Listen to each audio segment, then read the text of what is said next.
Today's not about stacking. Today's not about silver coins, rounds, bars. Today is about a sunny, blue skied morning 23 years ago today. I'd just come off a 16-hour shift. Dead tired. I was probably asleep before I hit the pillow. And about an hour into that sleep, I was rudely awakened to the sound of Diane Sawyer on Good Morning America saying that a plane had hit the World Trade Center.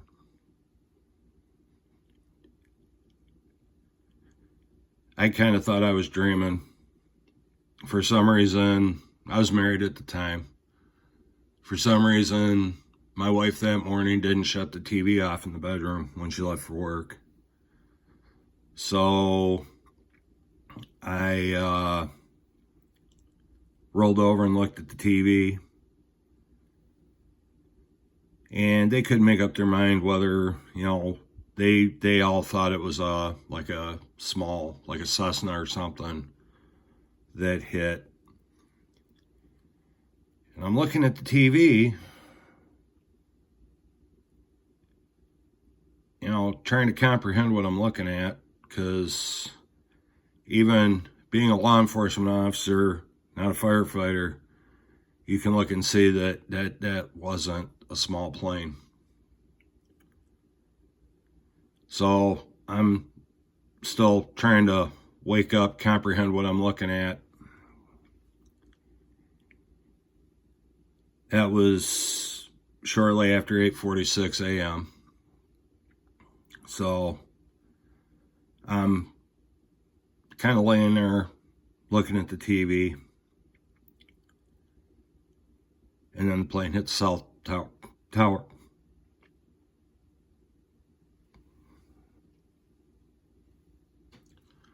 That was at 9:03 a.m. About the same time, about 2 minutes later, the phone starts ringing at the house. Cell phone starts going off. Department pager starts going off. All the pager said was code red. So now the thought process starts, what the hell is going on? As I'm gearing up, because code red means get back in here now,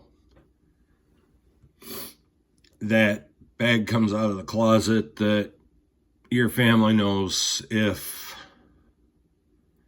that bag comes out of the closet, we're on the verge of the world coming to an end. As I'm getting that gear on out of that bag, reports start coming in that a plane's hit the Pentagon. 9:37 a.m.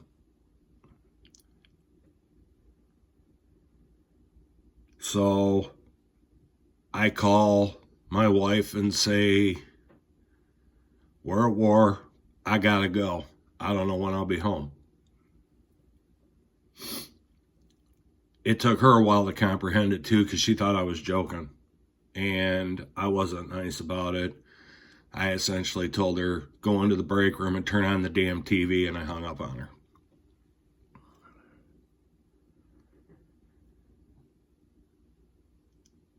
As I'm getting to work, I've got the local news radio station on. Outbound from downtown Detroit, because that's where I was headed, was a parking lot, because they had already started the evacuation process because of the number of high-rise buildings in the downtown area, and the fact that a lot of what could be considered strategic targets were in downtown. As I'm getting off the freeway, they say that the South Tower is gone. It's collapsed. It's gone. A few minutes later, they say there's a plane down in Pennsylvania.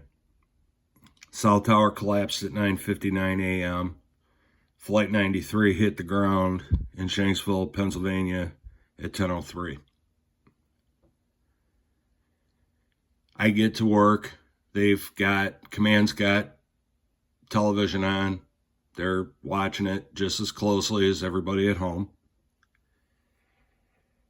And I'm sorry, this is very emotional for me, and you'll understand why in a minute. We all stood there in the ready room and watched the North Tower come down at 10:28 a.m.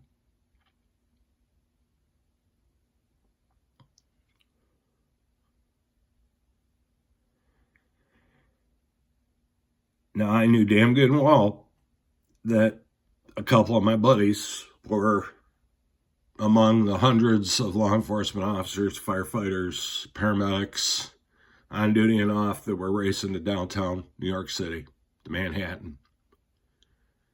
Because we don't run away, we run toward.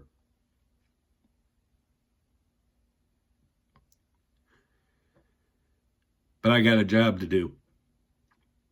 I've got to protect the people here, which is what we did.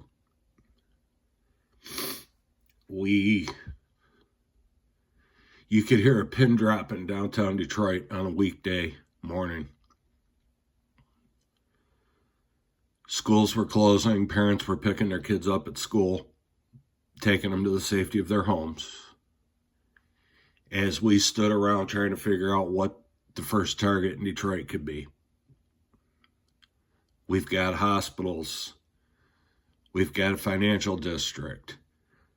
One of the big three has their headquarters in downtown Detroit.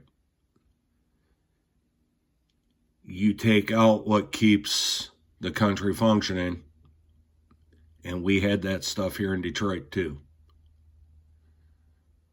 Fortunately, by the grace of God, we didn't get attacked here in Detroit. But about 8:30 that night, I get a phone call that Ron and Joe are among the missing.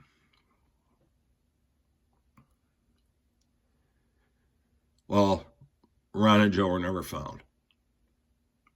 They were in the North Tower when it came down. They were climbing the stairs with the firefighters and the Port Authority police, because they were both members of the New York City Police Department Emergency Services Unit, Truck 2 and Truck 7.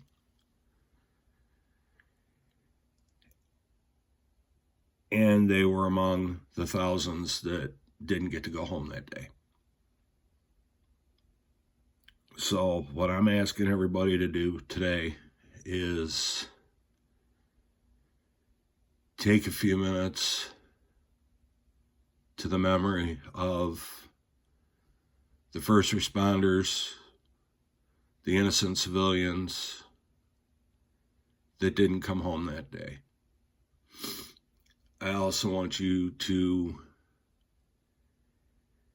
take a moment to remember the first responders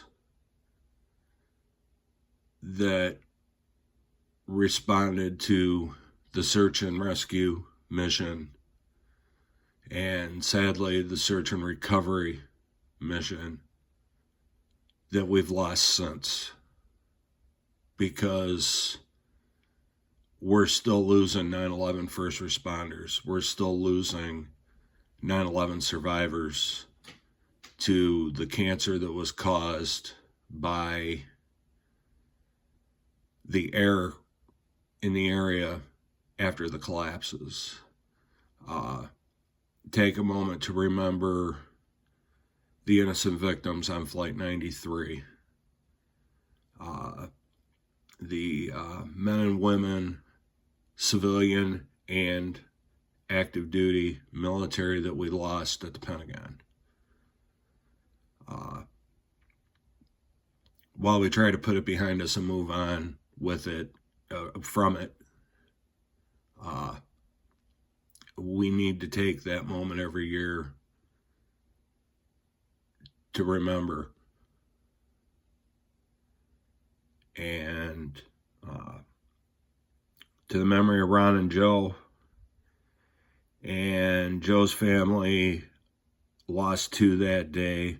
They also lost his brother John, who was a New York City firefighter.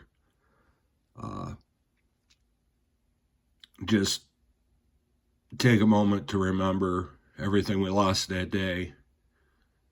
Hug your family, let them know that you love them, and just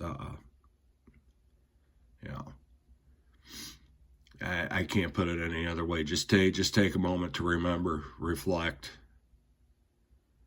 and stop the hate. Love each other. So now that I'm done talking like a blubbering idiot, I'm going to get out of here for today. Take care of each other. Look out for each other. And God bless America.